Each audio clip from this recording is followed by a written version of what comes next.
Hi guys, welcome back to my YouTube channel. Thank you so much for tuning in. If you're new here, please use that subscribe button. And if you're an existing subscriber, thank you for watching my video again. So today's video is going to be an amazing one because I'm not shooting this video alone. I brought my friend to join me on board. Yeah, so the next face you're going to be seeing here is that of my friend. But when he comes here, I'm going to introduce him properly. So sit back, relax, and enjoy.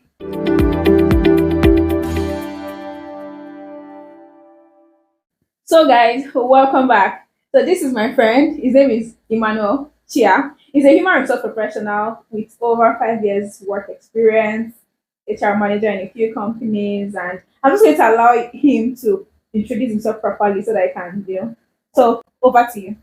Hi guys, my name is Chia Tekuma Emmanuel, and I am a seasoned human resource management professional with over 5 years experience across real estate, non-governmental organizations, public-private partnerships, and the manufacturing industry. So basically, I started my career as a HR person, as an intern, just like every other professional, and I've risen through the ranks to become a HR manager and a top HR professional within my own cadre. So it's good to be here. Thank you so much for joining. So you see why it's my organ. See all the things that you have stored here. Anyway, so guys, today we're going to be answering some questions, or let me call it we're going to be talking about those misconceptions people have about HRs.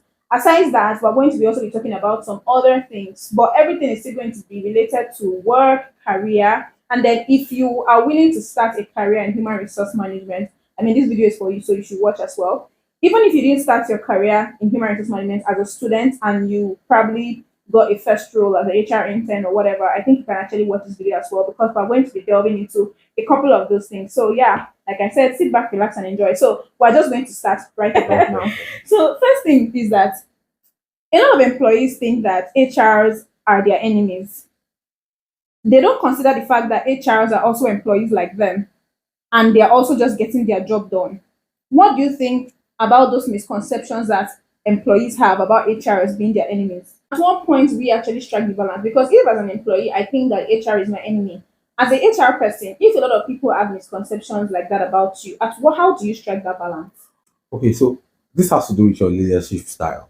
Okay, exactly. So I for one of my leadership style is that of an open door policy that allows employees to engage with me on any issues or any of the problems they are facing as regards their work and by extension their personal life. And then once your employees understand this, I think it helps every other person. Okay, so if I get it properly, it's just about striking a balance. Yeah? Yes. Okay, so you guys, HRs are not your enemies, to be honest. Like we are not your enemies. We love you people so much. So do you think it's okay for HRs to ask single women during interviews if they are getting married anytime soon, or ask married women if they are thinking of getting pregnant anytime soon? As an HR professional, what's your take on that? The law, the labor law by extension, has a zero tolerance for discrimination, and you don't want to come off as being discriminative. In fact, as in no organization should be heard that the HR propagates discrimination against women or pregnant women in this case. However, we understand that certain job roles require the strength, the mental and physical effort of whoever is placed in that job role. And certain factors have to be in place. Like in the manufacturing industry, anybody within the production line would have to be considerate of the type of person who's handling that job. So, whilst we would not discriminate against any category of persons, Yeah. we also have to strike a balance between looking out for the safety of such person. If it's on that ground, yes, you can make such questions. You can ask us such questions. Okay, I understand the part of getting pregnant. What about marriage? Okay, so again, why is marriage a problem on the job? Exactly, but I've seen a lot of people ask. Okay, to be honest, I've seen quite some people ask these questions in interviews. Like, are you okay? You're single, yeah, but are you getting married anytime soon? Do you think I think isn't that a wrong or It right? is inappropriate to ask such questions. Yeah, it's inappropriate because why do you want to know if I'm getting married anytime soon? Yeah. Of course, some people are asking because there are some jobs that they don't expect that married people will be able to handle. What job? But why do you exactly? So some people have jobs where you do a lot of traveling, maybe with your boss, and they feel like if you're married, you might have like a lot of excuses every now and then, or if you have kids, you might also have excuses. But I feel like it's discriminating. Yeah, so for full disclosure, one of the things you ask during interview sessions are questions around your employees' flexibility and mobility. Exactly. So I think that's more important. Being married shouldn't impede, or any woman getting married, impede on their effectiveness to perform on any job role. So it doesn't make sense that anybody would try to ask about whether the person, any lady, is trying to get pregnant or is Getting married. So dear soon. Yeah. HRs, dear HRs, in as much so like you said, what the most important question to ask is how flexible you will be, because there are a lot of married people that are actually doing these jobs and they are doing it properly. So do not discriminate like that way. So there are several reasons why people resign. Among the followings, which do you think is the worst scenario to make people resign their job? So there is direct manager problems, no career growth, no competitive compensation, no training, no space to innovate, no appreciation or recognition. What do you think like is the worst case scenario that actually make people resign, especially Gen Zs? Because these days, Gen Zs, they don't really have time. Once any job is just giving them stress, they have disappeared. Of course, you have that experience because Yeah. you deal with a lot of them. So, what do you think is the worst case scenario that makes people resign? And do you think it's okay for them to resign on that basis? Okay, I think one of the worst scenarios, if you can summarize all of these factors, it is tailored towards lack of job satisfaction or a toxic work environment. So, and to a certain degree, these are if they're pointed towards the organization's culture. But however, organizations have to improve on how they treat their staff, because again, you don't want to seem off as constantly having a high rate of turnover and always looking out Because advertising there are in some the job companies market. that are always Yes. looking for So a particular role every 2 AK market days. Like Yeah. I don't. Of So my course. question is, don't the people that were there before, why are they leaving? Hey. So it screams toxic, or it screams lack of job satisfaction. Yes. Yeah. So once again, it has to be in the input of that organization. What's your organization culture? In most of the organizations I've had to work with as a HR person, I have zero tolerance for toxicity, no matter who you are, because you cannot be stressing me to So managing a toxic workplace is crazy. and they're having to recruit every now and then. Yeah. You understand? So you have to create an enabling environment that allows people to thrive. Job satisfaction is very, very important in any work environment. So it's very important for HRs and both the management to create a very, very non-toxic work environment where people can actually grow and then enjoy what they do. Because if people enjoy what they do, there'll be a little bit of all of this. Some people say that another misconception people have about HR. Some people are of the opinion that HRs only act in the interest of the employer and the management. The employer, the management, and the company alone. They don't care about the employees. What's your take on that? Okay. If I don't care about you, after closing hours, if you call me, I will not pick your calls. Yeah. If I don't care about you, once you come to work, I have my tasks I have to do. I don't have to attend to your grievances. If I don't care about you, I can't be listening to your complaints. Yeah. And all of that comes along with all of the HR responsibilities. Yeah. However, like we earlier stated, HR is also an employee. And then HR acts in so many functions. Now, a lot of people have a sharing formula as to how to work this out. Some say you should give 50% to your employer, 50% to the employees. Others say 60-40.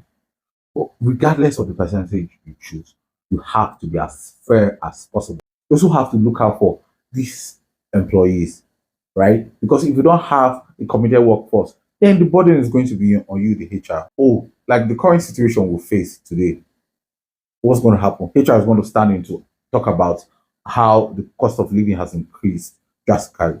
How are you going to help cushion that effect on your employees? Again, HR is also standing in that. HR receives the heat because I don't see any employee going straight to their to their to their employer exactly. You want to to collect. receive the heat. Yeah, You so understand? most times they have to bring that to HR. HR deals with all of the emotions of their employers. Yeah. You understand? So you're the receiving it, and of course, employees don't know, get to see how that outplay is Yeah. when you're having such conversations. So I with your guess this is employer. just to say that, dear people, dear workers, HRs are not only acting in the interest of the employers, they are acting in your interest as well. Because I mean, they are the intermediaries between the employers and the employees. But trust me, it's a very dicey place to be, and I don't think you want to be there. The heat there is hot. And again, I would love to add, again, if you see the job market today, you see a lot of HR ads. Yeah. Like, because it's not easy It's to not try easy. to A lot of manage HR was like, your they employers and it gets wild. Yeah, I guess. You understand? And some of these employers begin to think, oh, you're not on my side. You are ganging up against me with the employees. So it's a very tough place to be as a HR practitioner. Honestly, it is. So if we should please take it easy on us. We are human beings. As the employer, and I think there's employers. It's a misconception. So some people say that HRs don't have much responsibility beyond administration and bureaucracy in the company. What's your take on that? But first of all, bombastic side eye for whoever said this thing. What do you mean by HRs don't have much responsibility? They play. Please, okay, just take it. So more than being a human resource manager or whichever role you may find yourself, you are a strategic partner. I'll use the word a strategic partner for the organization. As a HR person, you're supposed to be on top of each and all of the roles within the organizations, knowing what is obtainable, the skill set required for that role, the right fit candidate for that role. And this means a lot that you're having to answer questions as regards this role for any of the employees that seeks to find answers to any of these questions. So if you say the HR person is just an administrative or a bureaucratic individual in an organization, how then you really hired? Right? Yeah. So because HR has that strategic partner role, it does more than just the administrative role. Yeah, it does. It's just a sad misconception. So it's a misconception for Yes. you guys, please. Or you should just come and take the role of HR and give us the one that's Sadly, because I don't have to deal with a lot of with people. yeah, like it's yeah. crazy. It's crazy. Fam. Yeah. There's another misconception here that HRs don't really take action on employees' complaints. How true is this? How again we ask, but you get resolutions on this complaints. Yeah, no, but the truth is that sometimes when people actually come and make these complaints to HRs, employees might not see the immediate resolution, because the truth is that even you as a HR person, you've got to forward the complaints to your boss. It might take a while to get a response, and you cannot go ahead of your boss to actually give them. Do you understand? Because I mean, you've got to meet your boss or your whatever it is, whatever your structure looks like, right? So let's say you report directly to your boss, and you've got to meet your boss and told, okay, let's use this situation of fuel subsidy. I mean, people are looking for increase in salary or flexible work environment. Now, some companies are yet to take any action. As an HR person, your employees think that you are not listening to their complaints, forgetting that you are also under somebody. Do you understand? So the reality is like, oh, you are really not listening. But that's not what the truth is. And you cannot go ahead of your boss and actually give them a response when your boss has not told you to go and give a response. How, in that kind of situation, how do you manage that kind of scenario? Okay, so HR is a problem solver, right? Yeah.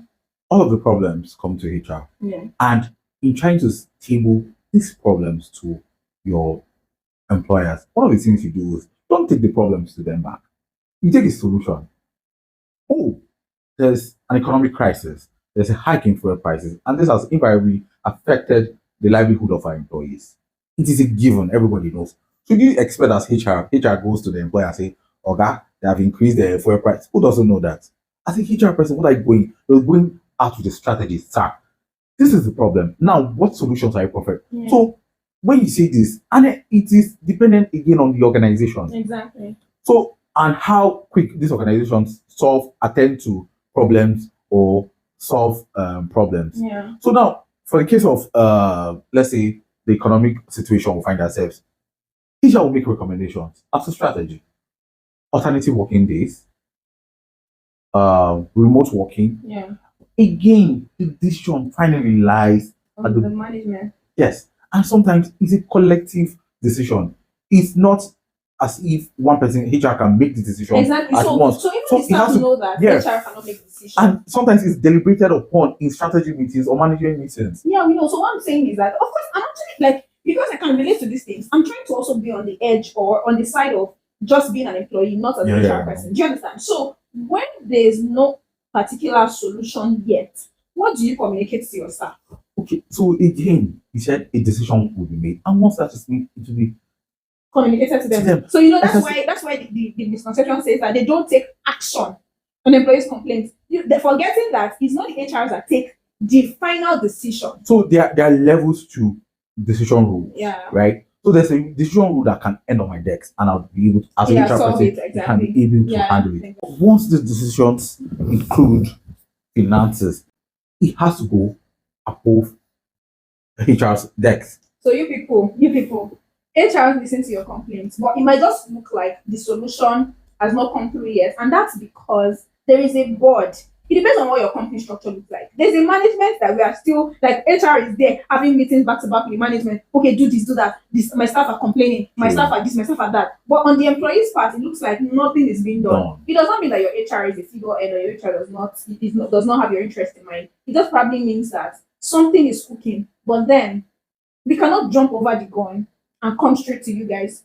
Remember, it's not you that employed us, it's the management that employed us. So it's actually a very, very nice place to be very honest. But so some people say that you don't need any special skills to go into HR. How true is this, and what's the ill? What's your ill on this? Like what's your take? Okay, so that's the reason why a lot of employees are complaining that HR cannot do anything. Hire anybody to be your HR, you get the results. You get the result. You understand? So you get the result. It's people management. That's a skill. It is a skill. Like you don't buy it in the market. You don't buy it. So not everybody and anybody can be HR. But you can be HR if you learn people management skills. Yeah. It's one thing to be I am a HR professional and then be good at it at the same time again. Yeah. You understand? Because it's people for crying out loud. Yeah. And one of the most difficult things to manage is people. So, actually. So you don't require special skills, quote unquote, but you require people management skills, and you have to get it. And there's some people actually have it like inborn. They are just very, they just know how to relate with people, deal with people. There are some of us that we have took our leg inside here and we cannot come out anytime soon. Then it's a lot short. So there's a myth that technology is going to replace HR soon. Do you really believe that it's possible? Like maybe in the next couple of years? Of course, we know that technology is replacing a couple of things, but HR. I stand to say that technology cannot replace HR because there are certain aspects or functions of HR that, again, people management. Yeah. Right? Because people, so far as people work in organizations, then there will definitely be need for HR professionals. If we're having to work with robots alone, then of course we can have AI who administers HR functions for AI. But so far as you have a human being in any company, then the human being has to be HR. True. HR would actually stay relevant. But again, would have to upskill. Yeah, we have to stay relevant. What's your take on an employer that fires staff without 2 weeks to 1 month notice? But when other staff want to leave, they demand 2 weeks to 1 month notice from them. Isn't that unfair practice? Okay. So there are provisions within our labor law that spells out notice period for resignation and termination. But however, you understand that certain employers tweak these laws to suit their operations, right? Yeah. There are other, if you see certain contracts, you'll be marveled when you look at certain employment contracts. Employers stating that they can terminate your contract without cause, right? So, but again, all of these laws are subject, and our labor laws stands supreme. And people they are setting themselves up for legal tussles that would actually cost them quite a fortune. Yeah. If any of these employers, by chance, get to face the industrial court, they'll go down for you. Yeah, exactly. Because it's wrong. It is wrong. Mm-hmm. So I always encourage employers to take a cue from the labor law. Yeah. What the labor, you cannot, certain employers will say, it's not labor law that gave me money to start my business. Mm. When the law comes calling, I think you'd find the You have money a lot of things to to answer. you get. And it's also very important for HR to be able to advise the management properly. Because I understand that part of you want somebody to leave immediately. Probably the person is not just, but still give the person, go to the contract, check what the contract person signed. If it's 2 weeks notice or 1 month, please just allow them, do that 1 month and then leave. But terminating them just like that, because Nigeria, it's funny how that the law is not really, I know, but the law works properly. but yeah. If you go to the industrial court Yeah. during certain court sessions, Yeah. you'd be amazed at how many cases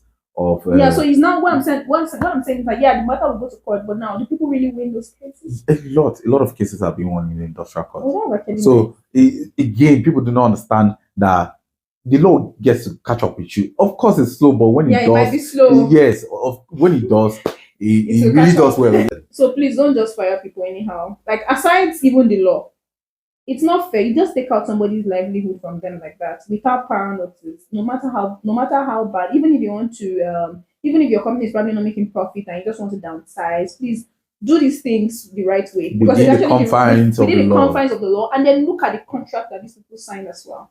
So I think, again, when we say the contract, some of the contracts drawn up by employers are fraudulent. Yeah, true. Yes. So people, another thing, before you collect job, please be reading contracts. Yes. So and that is why, because there's a lot. You can either nobody should pressure you into taking up a contract of employment without you have ample time to look at it. And you can always reach out to your HR professionals or any legal practitioner to ask questions as regards that employment contract. Because and let it be clear before you actually go ahead. The term should be clearly spelled out, and it should be in cognizance with what the labor law states. Right? So there was a video that I actually made and posted on my YouTube channel a while back about an employee that got fired for taking 6 weeks or taking sweets from the MD's office. So I was like, okay, I'm just going to, I can't start the video all over again, but in a few seconds, because what's your take? Like, how do you get fired because you took sweets from the MD's office? What's your take on that? Okay.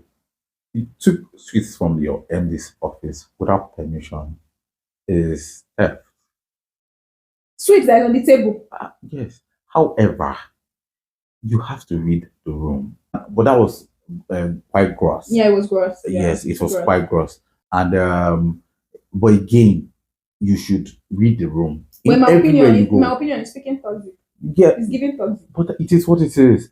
You did not ask for permission to carry the sweets. Yeah, so but it goes back to reading the room, like you said. Yes, because in my office I can take sweets. It's table on the table. I didn't go to your wardrobe. I didn't go to your drawer. I didn't open your drawer. It's on the table, and I just pick one and I leave. But it does. The truth is, it doesn't make sense that you get fired. For that. Taking sweets. How do you expect? But however, again, like I said, you'd have to read the room and they understand that relationship you have with your boss. And it goes to say that there are a lot of things to take for granted, especially as it comes to property usage.